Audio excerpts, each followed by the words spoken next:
The first time I saw her face, my stomach dropped so hard I had to grab the edge of a chair. Not because she was beautiful, she was. Not because she looked perfect, she did. It was because I knew her. Or I knew what she was. And in that single second, every lie from my marriage rearranged itself into one clear, terrifying truth. I'm not exaggerating when I say I could hear my own heartbeat over the music in the room. People were laughing, clinking glasses, taking selfies like it was any other happy celebration. But I stood there frozen, staring at the woman my ex-husband had just married, his dream woman, and all I could think was, he didn't just move on, he replaced me with a plan. Before I go any further, if you like stories that start with a quiet marriage and end with secrets crawling out of the walls, make sure you like this video and subscribe to Betrayal Uncovered. It helps the channel a lot, and it also tells me to keep sharing the kind of stories that make you sit up and say, wait, what? Okay. Let me take you back to the beginning, because you need to understand how normal it all looked until it didn't. My ex-husband, Daniel, was the kind of man people trusted on sight.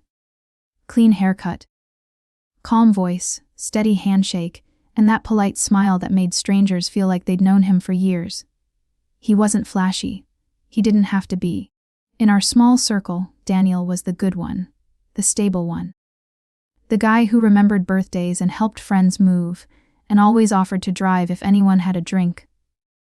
We met at a friend's game night. He laughed at my jokes like they were clever instead of polite. He listened like he was actually absorbing every word.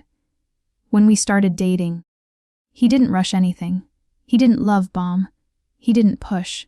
He was consistent, and at the time, that felt like safety. We got married 2 years later. It was a simple wedding, string lights, white flowers, my mom crying into a napkin, Daniel's dad giving a toast about loyalty. People called us solid. That was the word everyone used. Solid, like we were a house built on a good foundation. For a while, we were. The changes weren't dramatic at first. They were small, and that's what made them so easy to ignore. Daniel started working later. Then he started working weekends. If I asked about it, he'd give me a tired smile and say, "It's temporary. I'm trying to get us ahead," he said, in the same warm tone he always used, and I felt guilty for questioning it. When he started taking his phone into the bathroom, I told myself he was just watching videos. When he started keeping his phone face down on the table, I told myself it didn't matter. When he stopped reaching for my hand at the movies, I told myself we were just getting comfortable. And then, one night, he said it. "I don't think we're happy anymore." The sentence was so calm it didn't even sound real. Like he was reading it off a script. I remember blinking at him from across the kitchen island, my hands still wet from washing dishes. "What are you talking about?" He didn't look angry. That's what scared me. Anger would have meant emotion. But his face was steady, almost relieved. "I think we've grown apart," he said. "And I don't want to keep forcing something that isn't working." I waited for the punchline. For the, "we should try therapy." For the, "I'm scared and I don't know what I'm doing." For something human. Instead, he slid an envelope across the counter. Divorce papers. I didn't open them right away. I stared at the envelope like it might start talking. My throat felt tight. And my mind kept trying to find the version of Daniel who kissed my forehead every morning and sent me coffee emojis when he was running late. "Is there someone else?" I asked, and I hated how small my voice sounded. He sighed like I was asking him to explain basic math. "No. This isn't about someone else. This is about compatibility." Compatibility. Like we were a broken device he could return. I tried everything after that. Talking, crying, asking him to tell me what changed. Suggesting counseling, asking if he was depressed, asking if I had done something. He stayed calm through all of it, like he'd already walked through his emotions months ago, and was now watching me do it alone. He moved out within 2 weeks. The divorce went fast. Too fast, like he had been waiting for the starting gun. When it was final, I sat in my car outside the courthouse and stared at the steering wheel until the sun shifted in the sky. I didn't even cry at first. I just felt hollow, like someone had scooped the center out of my life and left the outer shape standing. For a while, Daniel was quiet. No new relationship on social media. No obvious sign he'd moved on. I told myself maybe he really just wanted out. Maybe he really was searching for himself. Then, 3 months after our divorce was finalized, I got the invitation. It came in a thick white envelope. The kind people use when they want something to feel expensive. My name was written in neat print like a formal announcement. At first I thought it was a mistake. Then I saw Daniel's name, and underneath it, in elegant black ink, the words, "Together with their families." My fingers went cold. I opened it slowly, like it might cut me. Daniel was getting married. In 4 weeks.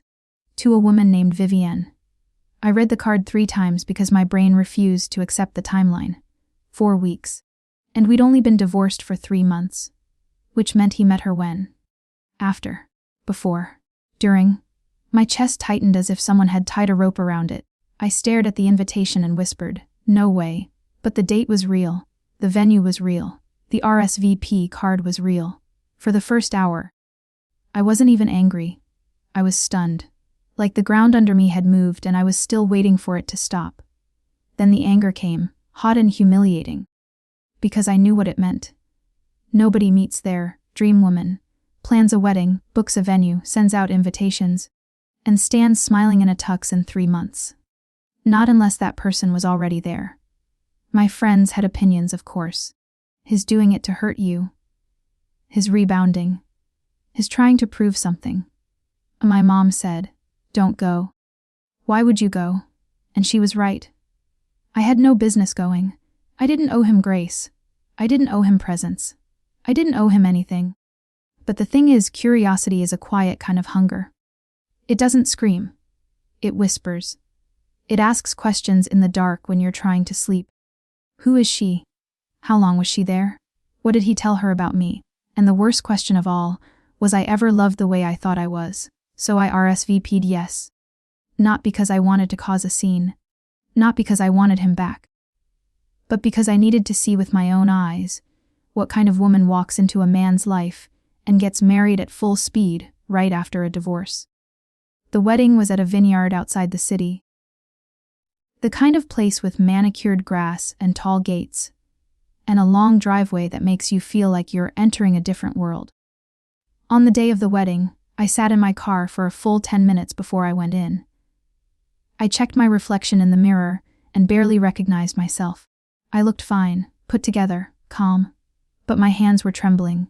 Inside, everything smelled like roses and money.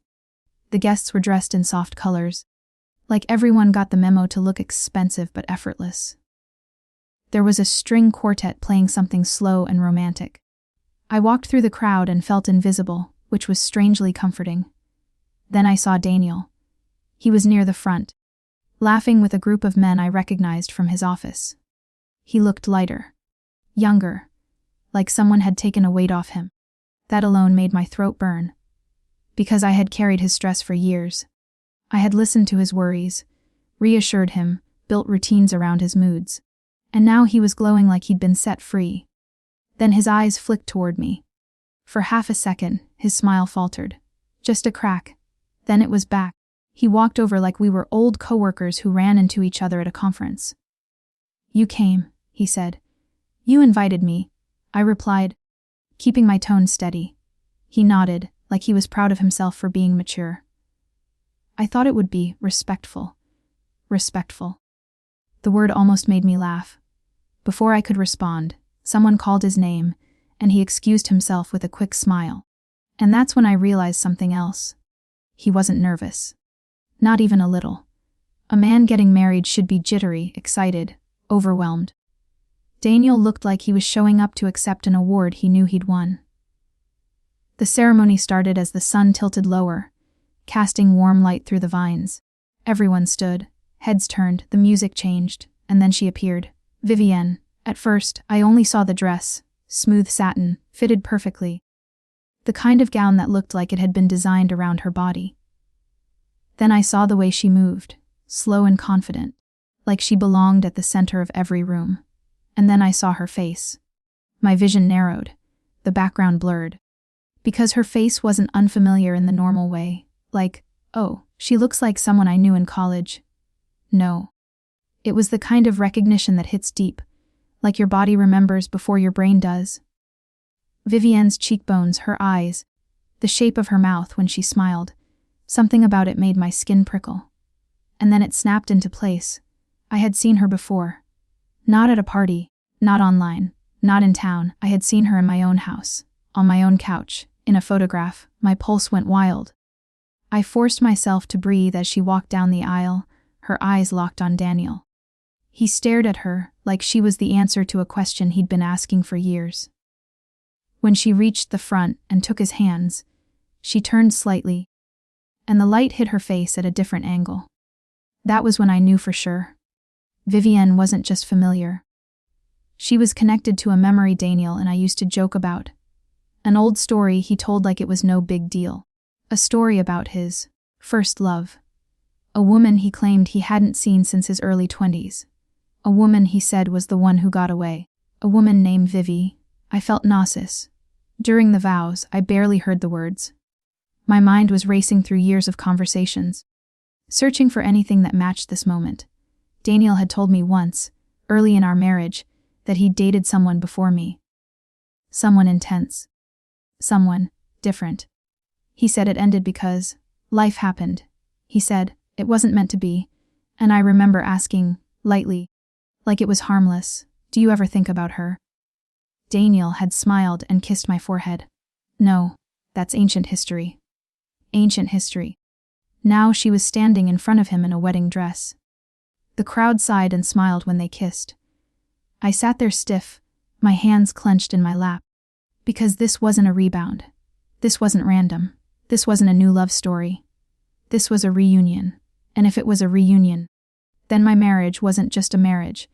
It was a placeholder. At the cocktail hour, I tried to leave quietly. I told myself I didn't need to torture myself any longer. I got as far as the edge of the patio when a voice behind me said, softly, "You're her." I turned. Vivienne stood there holding a champagne glass, her smile polite but sharp around the edges. Up close. Her eyes were even more unsettling. They were bright, calm, and watchful. Like she was studying me. "I'm sorry," I said. "You're Daniel's ex-wife," she said, like she was saying. "You're the caterer." "Yes," I replied. Her smile widened just a touch. "I'm glad you came. Daniel said you might." Daniel said. So he had talked about me. Of course he had. "You look great," she added. "Thank you," I said, even though my voice sounded far away to my own ears. "Congratulations?" "Thanks," she said. Then she tilted her head slightly. "This must be strange for you." I watched her carefully. "It's fast." Vivienne didn't deny it. She didn't even flinch. Instead, she took a small sip of champagne and said, "When you know, you know." My stomach twisted. "How long have you two known each other?" Her eyes held mine. "A long time." There was something in the way she said it. Like she enjoyed the discomfort it caused.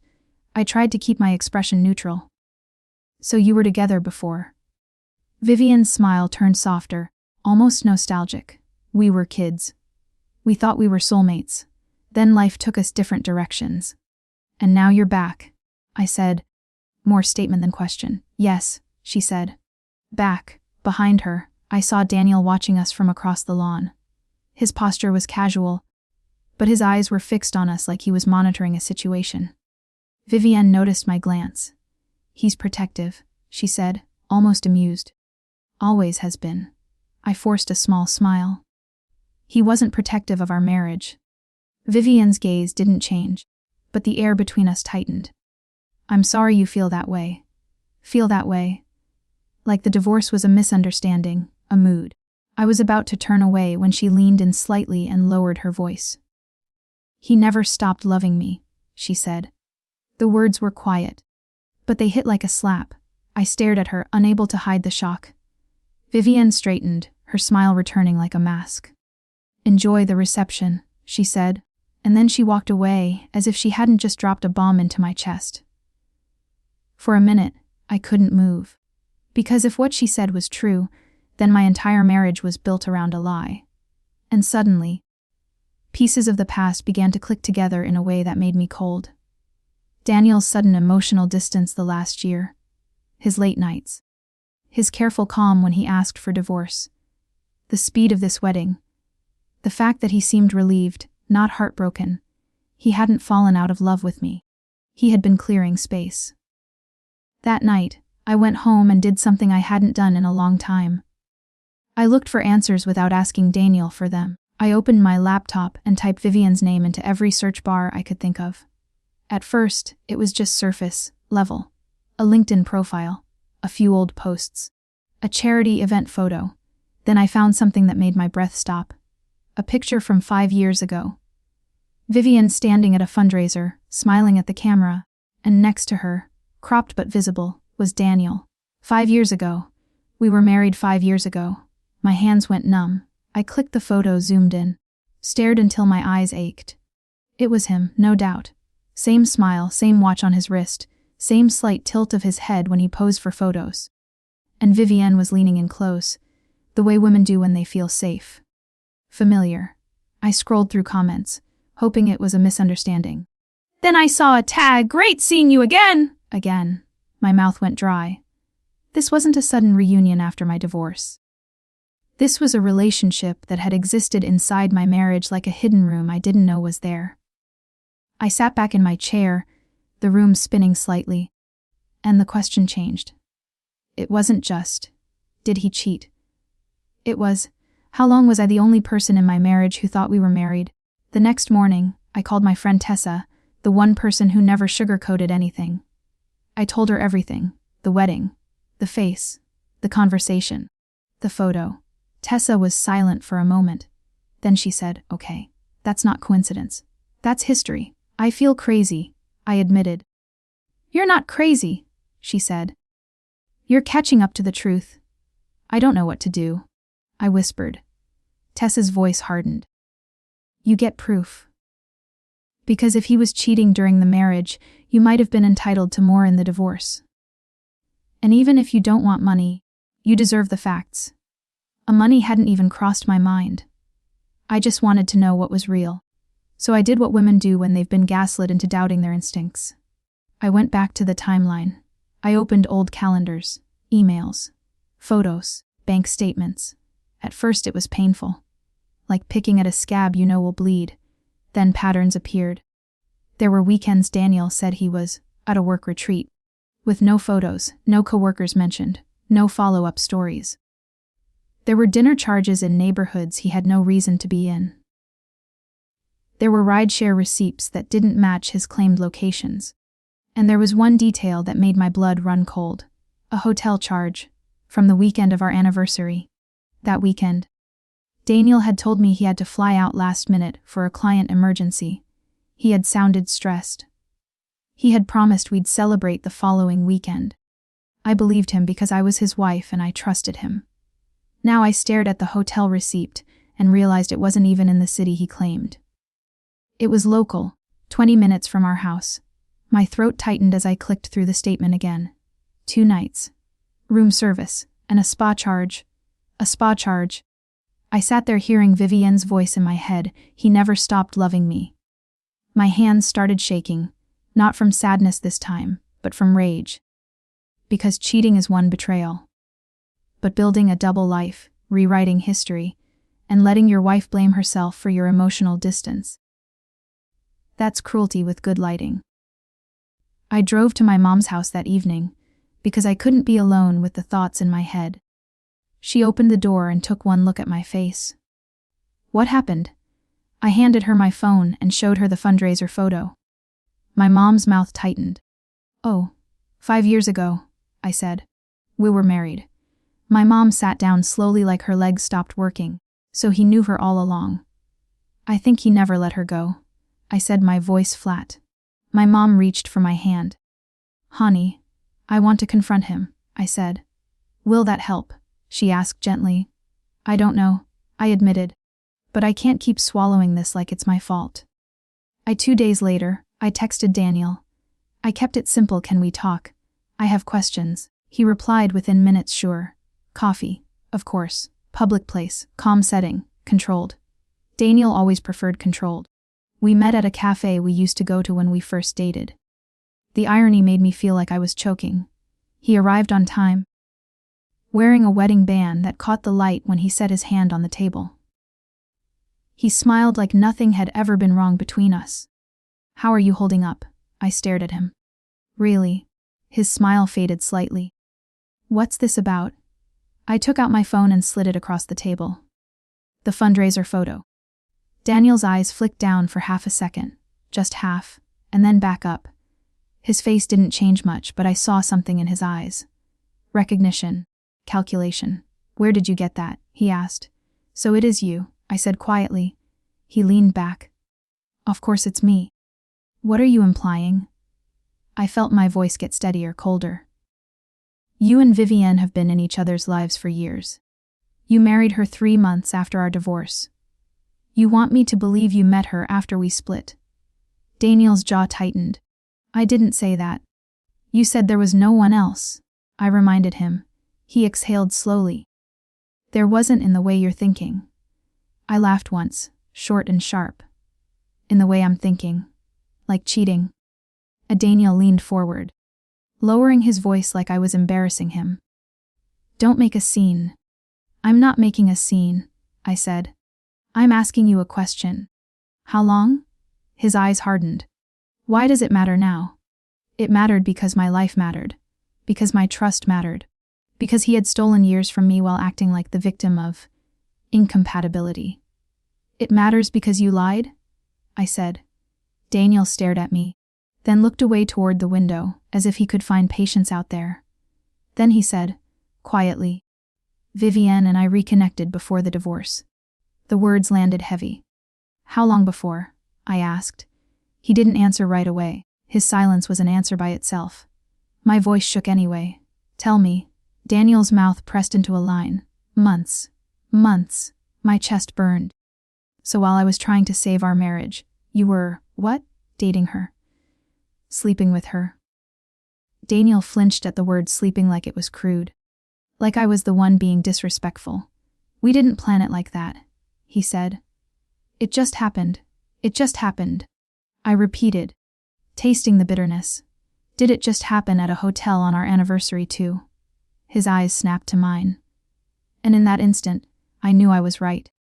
Daniel didn't say yes, but he didn't say no. He just stared at me like I had crossed a line by noticing. He leaned forward, voice low. "What do you want from me?" The audacity of that question almost made me dizzy. "I want the truth," I said. "I want you to say it out loud. I want to know if any of it was real." Daniel's expression softened just enough to feel rehearsed. "Our marriage was real. You're not crazy." But it wasn't enough. Enough. I swallowed hard. "So you kept me around until your dream woman came back?" His eyes flickered. "That's not fair." I leaned in, whispering now, because my anger had turned sharp and quiet. "Fair. You filed for divorce like you were canceling a subscription. Then you married her like you'd been waiting at the altar the whole time." Daniel's face tightened. "You're twisting it." "No," I said. "I'm finally seeing it." He stood up suddenly, dropping some cash on the table. "I'm not doing this. I hope you move on." And then he walked out. He didn't apologize. He didn't deny it. He didn't explain it. He just left. Again, that night I sat on my couch, staring at my living room like it belonged to someone else. The quiet was too loud. I kept replaying the way Vivienne looked at me, the way she said, "He never stopped loving me." And then a thought hit me, slow at first, then sharp. Vivienne didn't just show up. She came back for something. For him, yes. But also to win. Because the way she spoke to me wasn't the way a woman speaks when she's simply happy. It was the way someone speaks when they're confirming a victory they've been planning for a long time. So I dug deeper. I went further than social media this time. I looked through old emails, old holiday cards, old contact lists. I searched for Vivi in Daniel's messages back when we still shared a computer. And then I found something that turned my blood to ice. A draft email. Saved, never sent. The subject line, "I can't forget you." It was dated 3 years into our marriage. The body was short. Viv, I'm trying to do the right thing. But I keep thinking about you. I wonder if you ever think about me. I miss the way I felt with you." My hands started trembling so hard I almost dropped the laptop. 3 years into our marriage. This wasn't a reconnection, months before the divorce. This was a thread that never broke, a longing he carried quietly while I built a life with him in good faith. I sat there for a long time, staring at that email. And I realized something that made the betrayal even worse. Daniel didn't leave because our marriage failed. He left because his backup plan became available. And suddenly, the face I saw at the wedding made complete sense. Vivienne wasn't a new chapter. She was the original story. And I was the filler pages in the middle. For a week after that, I didn't tell anyone what I found. I didn't have the energy to watch people react. I just moved through my days like I was underwater, doing the basics. Work, groceries, laundry, while my mind stayed stuck on one question. Was I the only one who didn't know? Then Tessa called me and said, "I talked to someone who used to work with Daniel." My stomach tightened. "And they said Daniel and Vivienne have been on and off for years," she said. "Like secret. Complicated." Apparently people at the office knew there was someone. They just didn't know it was her until the wedding photos went up. My throat went dry. People knew there was someone. "Yeah," Tessa said. "Which means you were the last to find out." I stared at the wall, feeling humiliation crawl up my neck. The last to find out. It wasn't just betrayal.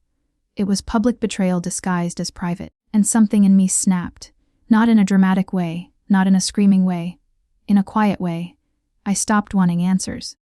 I started wanting closure on my own terms.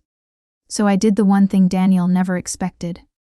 I stopped being the woman who begged to be chosen, and I became the woman who documents everything. I gathered the hotel receipt, the fundraiser photo, the draft email, the timeline notes. I didn't do it to ruin him. Not at first. I did it because I needed to see it laid out clearly, like evidence, so my brain would stop trying to soften it. Because that's what we do when we loved someone. We try to make their betrayal less sharp so it hurts less. But the truth doesn't get gentler just because you look away. A month passed. Then another. I started sleeping again. Not perfectly, but better. I started laughing at work again.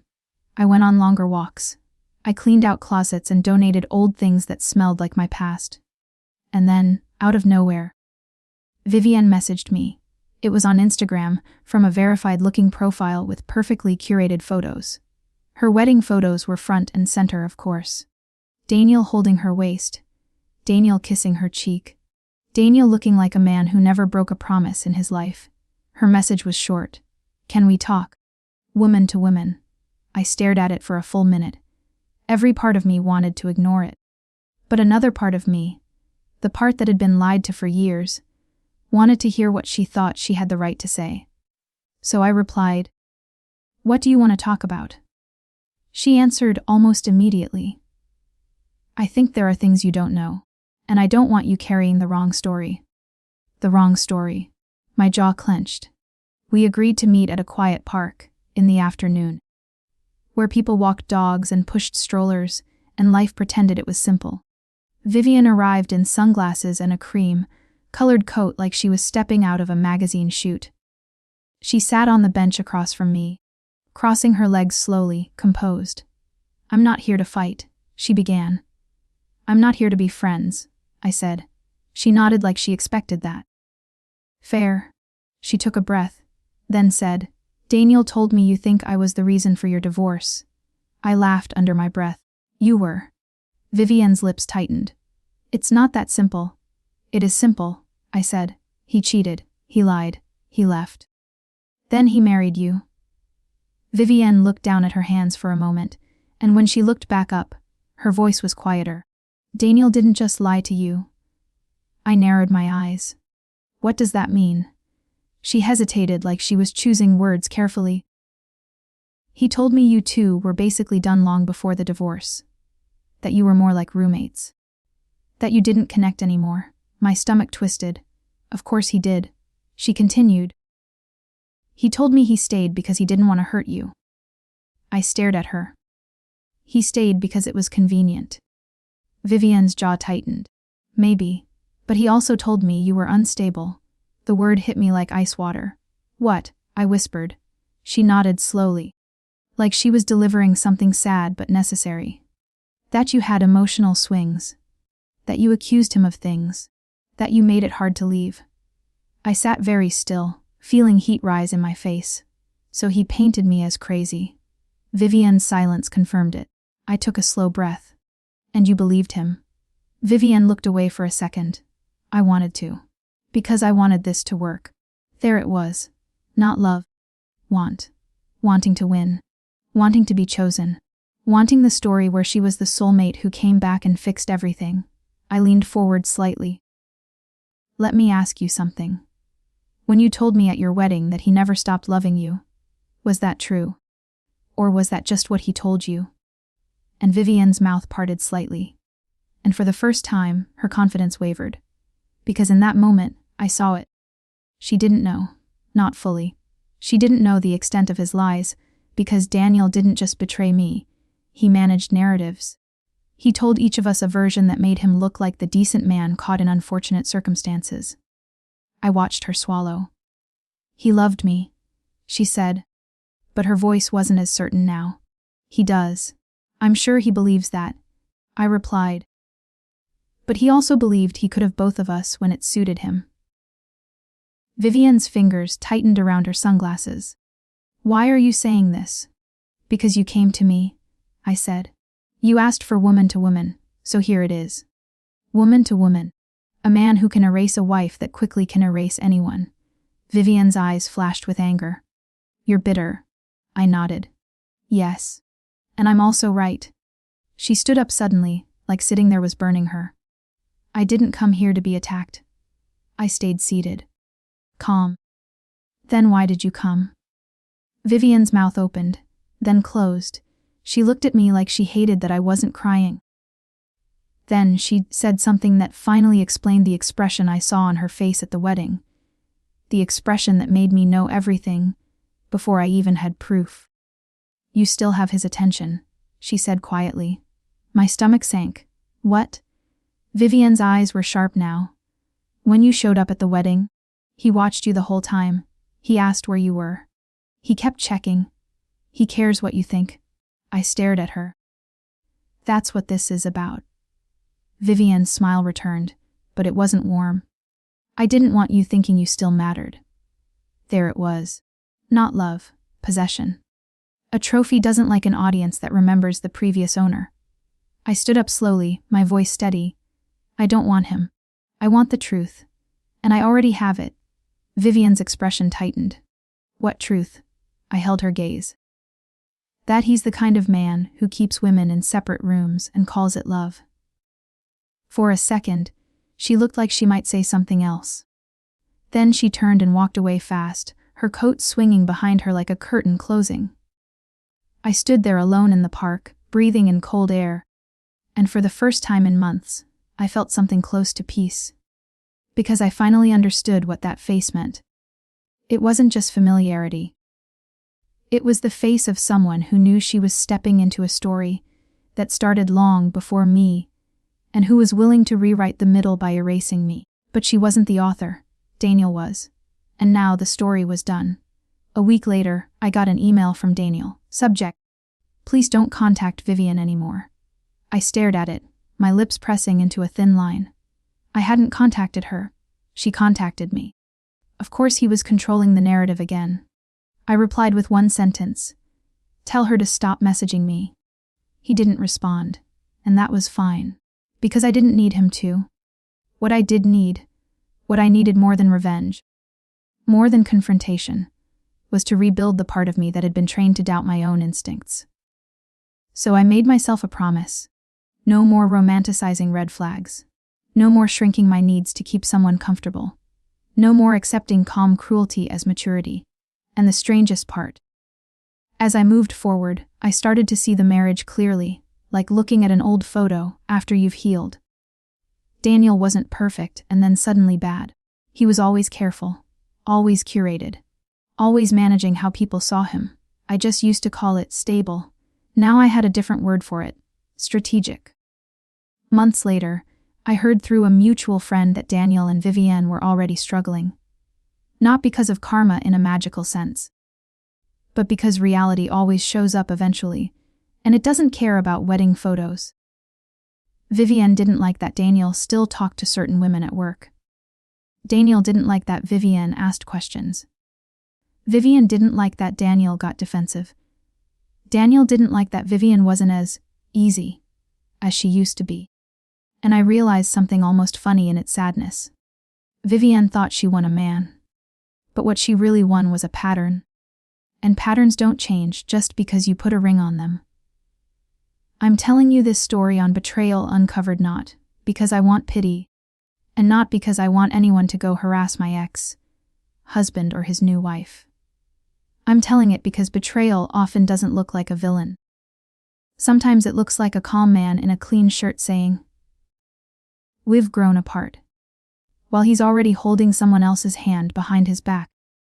And if you've ever had that gut feeling, if you've ever sensed something was off and then talked yourself out of it, please hear me. Your instincts are not drama, they're data. If you made it this far, I want you to do 2 things for me. First, share this story with someone who needs a reminder that moving on fast is sometimes just hiding it well. And second, drop a comment. What do you think Vivienne saw in Daniel? Love, or the idea of winning? I read the comments, and your thoughts help shape the next stories we tell here. And if you haven't yet, like this video and subscribe so you don't miss the next upload. Because on Betrayal Uncovered, we don't just tell stories. We uncover the truth people tried to bury.